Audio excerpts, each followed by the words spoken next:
There's this idea that's super comforting for a lot of Christians. Once saved, always saved. The sense that once you're in, you are in for good. But what if the very scriptures that seem to promise this kind of eternal security are also packed with warnings that seem to say the exact opposite? And you can totally see the appeal, right? I mean, if salvation is truly God's work, a gift of pure grace, then it just feels logical that it has to be irreversible, that it should be completely safe from any of our human screw-ups. It's a promise of ultimate, unshakable security. And that's where things get tricky. The same Bible that talks about God's incredible, secure grace is also full of these really urgent warnings for believers to hold on, to keep going, and not to fall away. So what's going on here? How do we make sense of these two ideas that seem to completely contradict each other? All right, let's unpack this whole thing. We're going to start by looking at this doctrine of assurance itself. Then we'll check out some potential cracks in the foundation. After that, we'll see how redefining a few key words changes everything. We'll explore a really fascinating alternative model, and finally, we'll put the two views side by side to see how they stack up. So for many, many people, once saved, always saved, or OSAS for short, it isn't just one theological option you can pick from a list. No, it's the very lens, the framework, through which they understand what it even means to be saved in the first place. So what is it exactly? Well, here's the core idea, and it's pretty striking when you see it spelled out. Salvation gets framed as this one-time event that just locks in your eternal destiny. And according to this view, it doesn't matter what happens later. Even if you completely reject your faith, abandon your loyalty, what the Bible calls apostasy, that initial transaction, it can't be undone. Okay, but this is where the source material we're looking at starts to poke some holes in the theory. Because if salvation is truly unconditionally secure, then why on earth does the New Testament spend so much time pleading with believers to persevere? Why warn them about the very real danger of quitting? And this quote from the Apostle Paul just brings the whole issue into razor-sharp focus. He is talking directly to believers, people he calls grafted in to God's family. And he doesn't say, hey, don't worry, your spot is guaranteed. He says the opposite. He explicitly warns them they can be cut off. That's a pretty intense warning, isn't it? And look, this isn't just some one-off verse.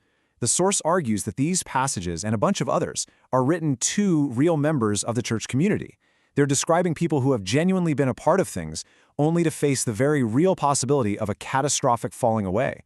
Now, the OSAS model often has to explain this by saying, well, those people were never truly saved to begin with, which is a really important point we're going to come back to. So, if the warnings in the Bible are real, and they're for believers, how does the once saved, always saved doctrine handle them?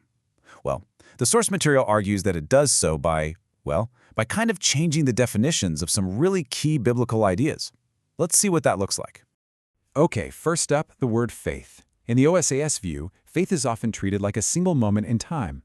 You flip a switch, you say a prayer, and boom, your future is secure.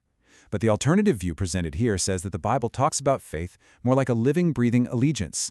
It's a continuous posture of loyalty to a king, much more like an ongoing relationship than a one-time transaction. And we see the exact same kind of shift with the idea of election or being chosen by God. In the OASS framework, being chosen basically guarantees your final destiny. But the source material argues that in the Bible, being chosen is more like being selected for a special mission or a specific role in a royal court.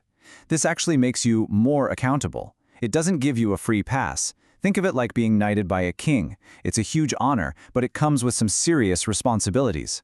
So this brings us to the alternative framework that the source material puts forward. And honestly, it's a really fascinating way of looking at salvation. It reframes the whole thing, not as some private legal deal, but as something way bigger, being part of a cosmic kingdom. And here's the absolute key to this kingdom model. Salvation isn't just about you being saved from something bad like hell. It's about you being reclaimed for something good, active participation in God's kingdom. See, in this view, you're not just a passive person getting a benefit.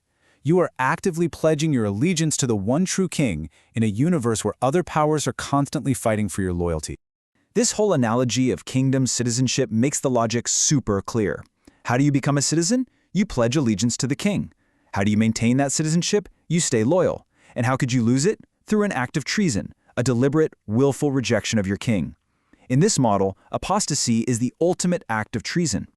So now that we've kind of explored both sides of this, let's pull it all together. Let's see how these two very different models of salvation and security really stack up against each other. This is where you can really see the two systems side by side, and the differences in how they work are just so clear. In the once saved, always saved model, faith is a past decision. The warnings in the Bible, they're hypothetical or really for non-believers. And apostasy, it's just proof that someone was never really saved to begin with.